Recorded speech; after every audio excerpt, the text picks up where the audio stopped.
On the heels of a series win against the Angels, the Cubs open up a three-game set against the Baltimore Orioles at Camden Yards today. After winning the series over the weekend, do the Cubs have what it takes to start a run before the All-Star break? That and more on the Cubs baseball channel. Make sure to like and subscribe. Get in the comment section. Let us know how you feel about this team and their chances to avoid selling. Here is your invitation to our show.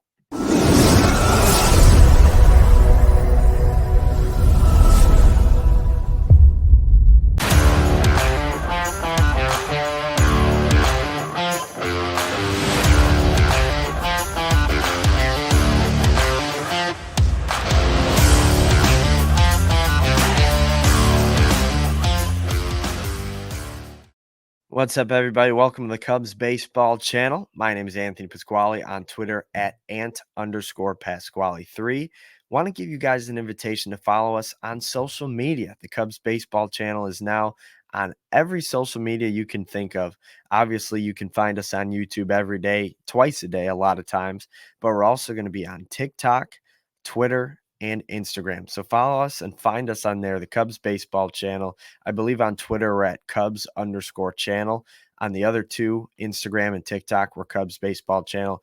Find us on there, engage with our content. We're going to post some little clips on there and some thoughts, some tweets, whatever we got on our mind. We want to engage it with you, even if it's not on a full show, going back and forth in those comment sections, likes and retweets, reposts, all those sorts of things. So find us on there. Give us a follow. We'll give you a follow back, and hopefully we can drive up some engagement on those other social media channels. But welcome to the Cubs baseball channel. The Cubs have a series starting this week against the Baltimore Orioles. So we're going to do a little bit of the recap of all the news that came from the off day. For the most part, it was a pretty quiet one, but this was probably the big story. And I know Mick talked about it, had a whole show yesterday talking about it. Cody Bellinger being the Cubs' top trade piece and some of the pieces that the Cubs might be looking to move and where they might be looking to move them to. Well, out of the rumor mill yesterday, we see that the Philadelphia Phillies, one of their top priorities as they try to add some offense at the trade deadline this season is going to be Cody Bellinger. They have some room in the outfield, but also with Bryce Harper currently injured, Cody Bellinger could be a guy that slides into first base for the time being and then moves back to the outfield once Harper comes back. We mentioned the Phillies being a potential landing spot for Ian Happ should he waive his no-trade clause. Cody Bellinger doesn't have a no-trade clause, so if the Phillies pursue Bellinger aggressively and the Cubs like what they get back, Bellinger might be a guy that the Cubs move at this year's trade deadline.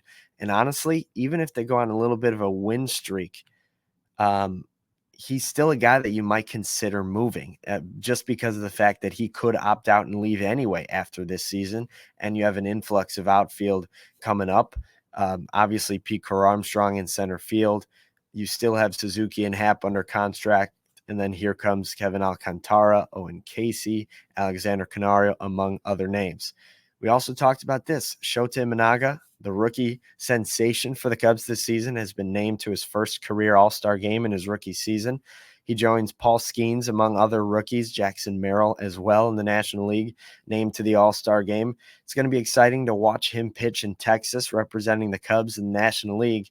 Do you guys think there were any snubs on the Cubs from the All-Star game?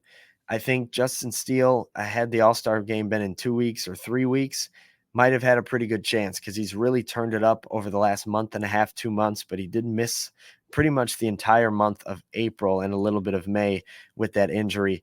I think Ian Happ has had a late push now that he's had some power and some slug, adding to his RBI totals up to 52 on the season and 13, I believe, home runs on the year. He's a guy that could have been an all-star, I think. I think he's hitting better, at least power-wise, than he was during his all-star season a few years back. And then Michael Busch is an interesting candidate just because of how strong he's been amongst first basemen in the National League, despite practically platooning. Doesn't get a whole lot of opportunity against lefty, which I think is a little bit out of touch because Michael Busch has excelled against lefties when he's been given the opportunity, including that home run the other night off of a lefty.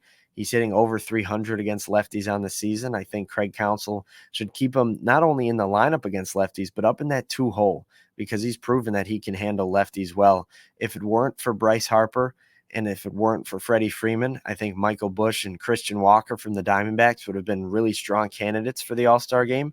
But it's important to remember that Harper is hurt. So they might be looking to backfill his all-star spot with a first baseman. I must say Christian Walker from the Diamondbacks probably has a little bit of a better resume than Busch, but if it comes down the line, I think Michael Busch could also be a candidate to represent the Cubs. But Shota Imanaga certainly deserving. His peers and the coaching staffs around MLB think so as well. So congratulations to him, and I can't wait to see how baseball appreciates our very own star that we've grown to know and love over the last few months. I'm sure baseball will appreciate and love him just the same when he's on the big stage. In prospect news, in the Futures game, which is played All-Star Weekend, the Cubs have 4 prospects who are going to be participating: James Triantos, Matt Shaw, Owen Caissie, and Moises Ballesteros. Both Caissie and Ballesteros have been promoted to AAA and have been playing really well there, specifically Ballesteros, who had a very recent call-up to AAA and has been excelling in Iowa. Matt Shaw has been rumored to be coming up to AAA soon, but he's been hitting well in AA, and we've talked a lot about James Triantos this season as well. So congratulations to those guys. I believe Triantos, Shaw, and Caissie are going to be playing in the Futures game, and Ballesteros was invited for the skills showcase. So it'll be awesome to see the future of the Cubs organization on display at All-Star Weekend as well. Let's do a standings check as the Cubs get ready for the series against Baltimore. They're 11 back in the NL Central, 5.5 games back in the NL Wildcard. However, what we've noticed about the NL Wildcard this season is all it takes is one good week to really put you back in the swing of things. The Mets and the Giants have had a pretty good week or 10-day span, and they're only 2.5 and 3.5 games out of the wild card. Obviously, the Cubs sit 7 games below 500, so you'd like to get a little bit closer to 500 to feel really good about your chances. But a strong week of 5-2 or 6-1 baseball probably puts you right back in the middle of things in that NL wildcard race. Obviously, an 11-game deficit against the Brewers in the National League Central might be a little bit harder to overcome, but the Cubs are going to have opportunities to rise in this wild card race, especially because they can play the Nationals, the Reds, and the Pirates, as well as the Diamondbacks some more to kind of jockey position in those standings.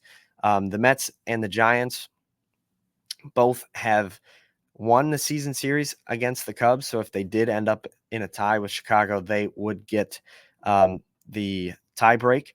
But the Cubs can control their own destiny against the rest of those teams as the season wears along. According to Fangraphs, the Cubs' odds to make the playoffs are 6.5% here on Tuesday, July 9th, with a 1.6% chance to win the NL Central. The Cubs play the Orioles today at 5:35 Central, Tuesday, Wednesday, and Thursday at 5:35 Central. So get used to it.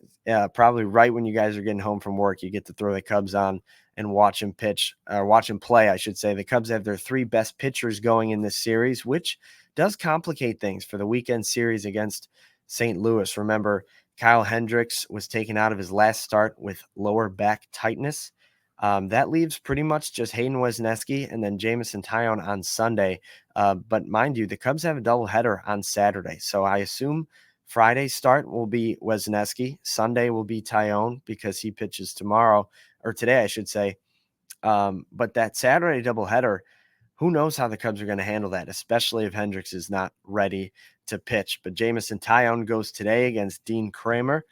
Taillon 5-4 with a 2.99 ERA on the season. He's been really good. He does have experience against this Baltimore team because he did pitch for the Yankees for quite some time.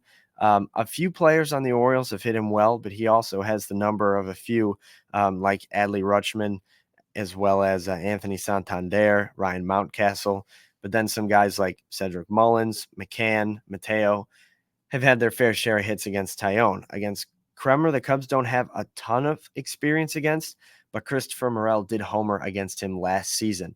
Then on Wednesday, it'll be Shota Imanaga against Corbin Burns, the Cubs' prized jewel from free agency and the Orioles trade that they acquired from the Milwaukee Brewers over the winter.